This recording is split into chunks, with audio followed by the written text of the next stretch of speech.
સુરેન્દ્રનગર જિલ્લાની મુલાકાતે આવેલા રાજ્યના શહેરી વિકાસ અને શહેરી ગૃહ નિર્માણ વિભાગના રાજ્ય કક્ષાના મંત્રી શ્રી તેમજ સુરેન્દ્રનગર જિલ્લાના પ્રભારી મંત્રી શ્રી દર્શનાબેન વાઘેલાના હસ્તે ધ્રાંગધ્રા ખાતે વિવિધ વિકાસ કામોનું લોકાર્પણ અને ખાતમુહૂર્ત થયું હતું, જેમાં અમૃત 2.0 યોજના અંતર્ગત 4 કરોડ રૂપિયાના ધ્રાંગધ્રાના જોગાસર તળાવ અને ગાર્ડન ડેવલપમેન્ટના કામોનું લોકાર્પણ તથા સ્વચ્છ ભારત મિશન અને સ્વર્ણિમ જયંતી મુખ્યમંત્રી શહેરી વિકાસ યોજના હેઠળ 6 કરોડ 35 લાખના કામોનું ખાતમુહૂર્ત કરવામાં આવ્યું હતું।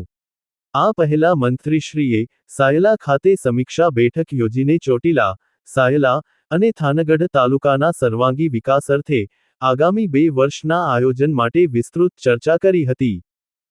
આજે સવારે 11 વાગે સાયલામાં જે વિકાસના તાલુકાઓ છે એના જે આયોજન, એના વિકાસના કયા કામો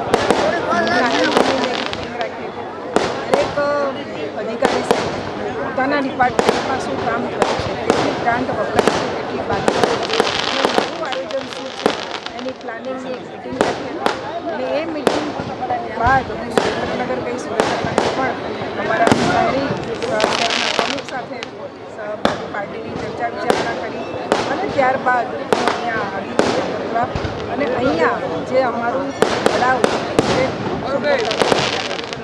4 કરોડના ખર્ચે વિકાસ તળાવનું આજે ઉદ્ઘાટન છે।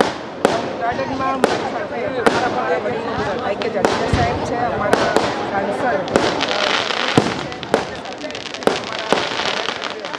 પ્રકાશભાઈ છે, પ્રમુખ અમારા કુલદીપભાઈ છે અને બધાના પ્રયત્ન આજે સુંદર જે તળાવ છે એનું લોકાર્પણ અમે કર્યું છે। 4 કરોડના ખર્ચે આ તળાવ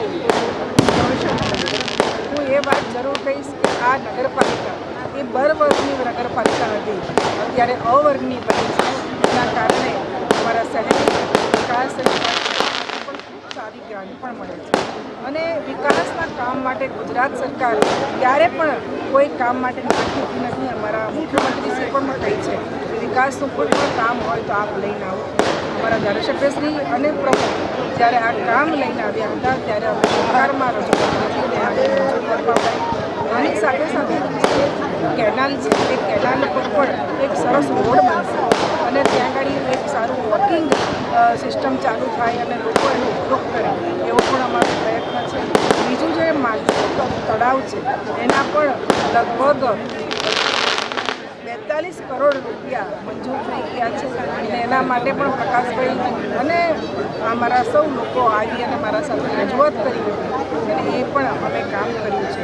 અમારો એક જ બસ આશય છે કે આ ધ્રાંગધ્રા નગરપાલિકાને શ્રેષ્ઠ નગરપાલિકા બનાવીએ અને એમાં પણ હું શહેરી વિકાસ મંત્રી તરીકે અને મારું અહીંયા એ પ્રભારી વિસ્તાર છે એટલે મારા પ્રભારી વિસ્તારમાં ખૂબ સારા વિકાસના કામ થાય અને લોકોને અમે આ કામો અર્પણ કરીએ એ જ અમારો આશય છે।